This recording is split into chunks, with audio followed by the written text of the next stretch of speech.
Yo, I be listening to certain people, right, who still follow the celebrity thing and still think like it's not all of them,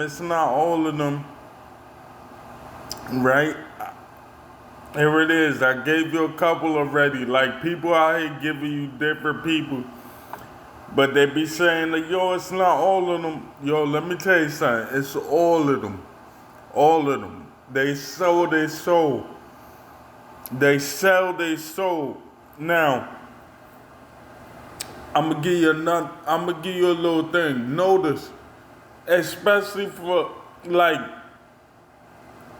it's big in the NBA. I don't know how other celebrities get down, but I know this be happening in the NBA.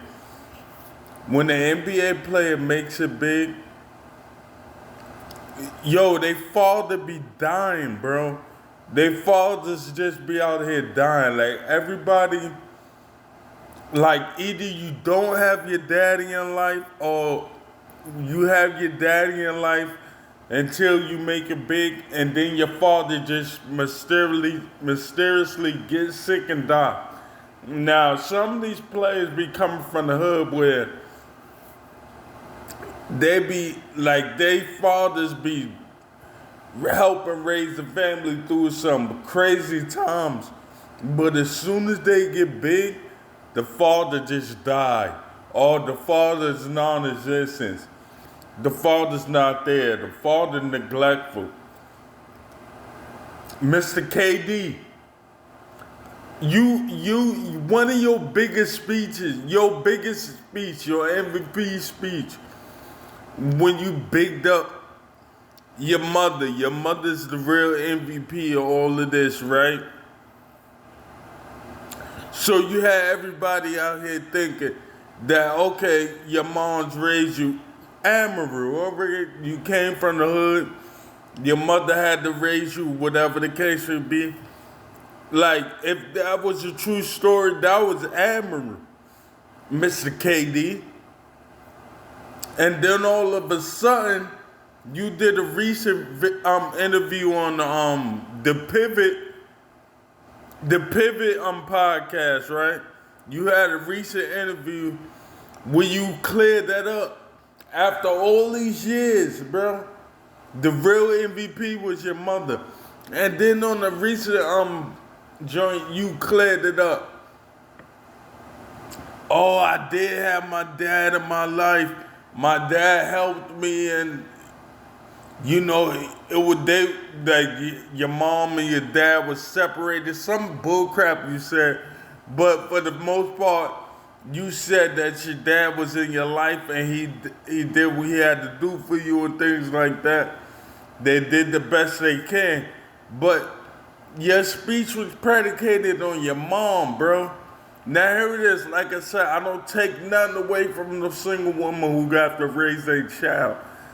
If you was a single woman, you had to raise your child, and your child became successful, you are the real MVP.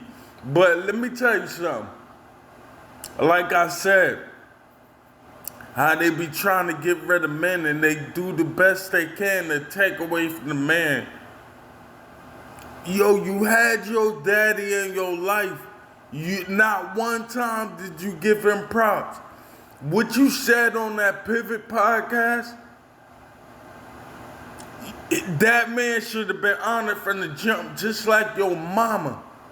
But you didn't do it. You sat here and you made and you. Oh, that speech is one of the biggest speeches ever. Your MVP speech, where you said your mom is the real MVP, and now you said that your mom and your dad basically had an integral part in you making you successful. But you didn't come out like that. Why, bro? Why wouldn't you give your pops the props he deserved if he was dead like your mama? Why wasn't he at why we don't see why wasn't he at the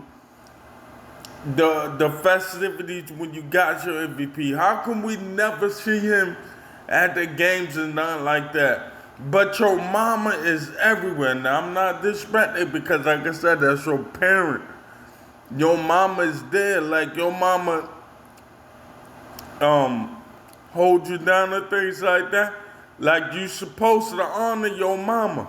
But how come your father's never... What's going on? What's going on? Michael Jordan, bro. Your pops get killed gambling. Gambling how? Where was he gambling? He was shooting dice in the hood? That they killed him? How come your father had a debt that you didn't clear up, Mr. Michael Jordan? That he had to get killed for? I'ma keep going. Mr. Greek Freak, how come your dad was able to raise y'all in Greece or whatever, however your backstory is, but as soon as you reach the NBA, he catch a heart attack. He ain't go from all that struggle that y'all had to go through, starving, he had to find ways to help feed the family and all that. He made it through all of that, but he caught a heart attack during your success. Yo, I don't want to keep going back and go down the line of how many people sacrifice their dads, bro. Sacrifice their dads for their success.